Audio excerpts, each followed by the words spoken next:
ఏమొస్తుంది? అల్టిమేట్గా ఇది పుష్ప 2కి పబ్లిసిటీ లాగే ఉంది సార్. అండ్ ప్రీ రిలీజ్ ఫంక్షన్లో అల్లు అర్జున్ మాట్లాడిన కొన్ని మాటలను కూడా విపరీతంగా ట్రోల్ చేస్తున్నారు.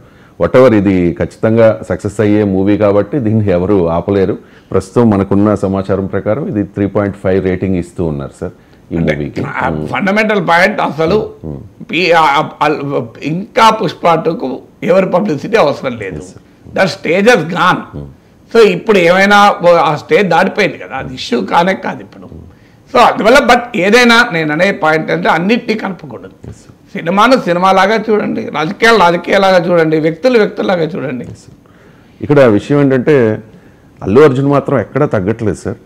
అల్లు అర్జున్ ఒక అహంకారి అని చెప్పి జనసేన అంటే పై స్థాయి నాయకులు కాదు కింద స్థాయి నాయకులు మాట్లాడుతున్న పరిస్థితి. అండ్ ఎక్కడ తగ్గట్లేదు అనడానికి ఉదాహరణ ఏంటంటే ఇవాళ అల్లు అర్జున్ హైదరాబాద్లో I think subject to correction Sandhya theatre అనుకుంటా, ఆ థియేటర్లో శిల్పారావుతో కలిసి మూవీ చూశారు సార్.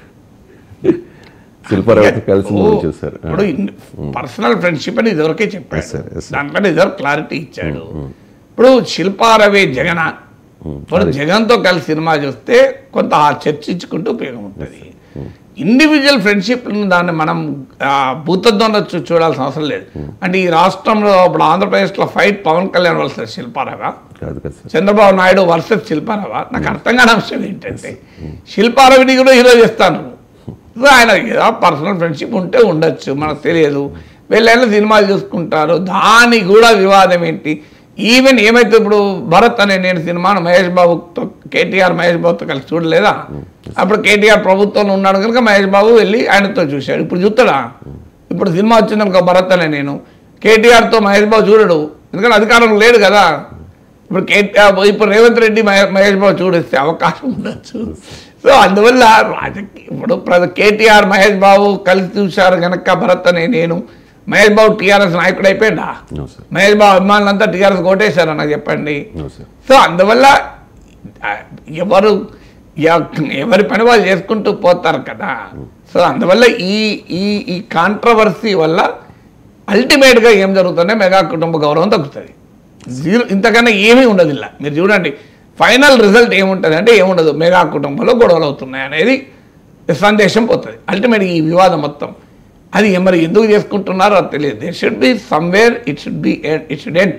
ఒక మెగా సినిమా నటుల్ని గౌరవించేటువంటి వ్యక్తిగా దీన్ని క్లోజ్ చేయకుండా దీన్ని ఇంకా ఇంకా ఇంకా గెలుపుతున్న కొద్దీ అల్టిమేట్గా సందేశం ఏ వెళ్తుంది?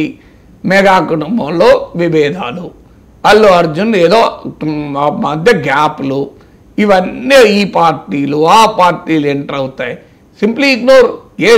అల్లు అర్జున్ ఎవరితో కలిసి సినిమా చూడాలనేది కూడా వివాదం అండి ఈ దేశంలో. ఈ రాష్ట్రంలో ఇంకా వేరే ఇష్యూ లేదా? అల్లు అర్జున్ ఎవరితో సినిమా ఉండాలి అంటే జనసేన నాయకుని ఒకరిని తెలుగుదేశం నాయకుని ఒకరిని పట్టుకొని సినిమాకి వెళ్ళాలా, లేకపోతే అఖిలపక్షంతో సినిమాకి వెళ్ళాలా? సో అఖిలపక్షంతో సినిమాకి వెళ్ళే పని కాదు కదా. సో ఆయన ఫ్రెండ్తో సినిమా వెళ్తాడు. What matters?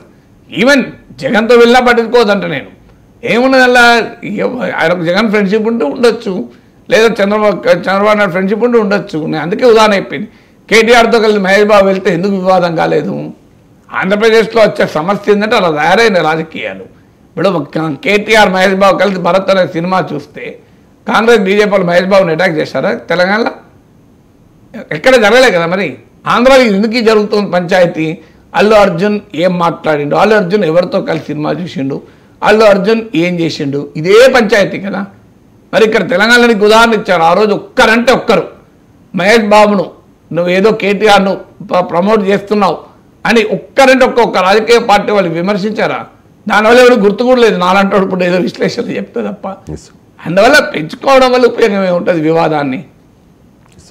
ఇక ఫ్యాన్స్ హడావుడి అంతా ఇంత కదా సార్ ప్రతి థియేటర్ దగ్గర కూడా. ఎంతలా అంటే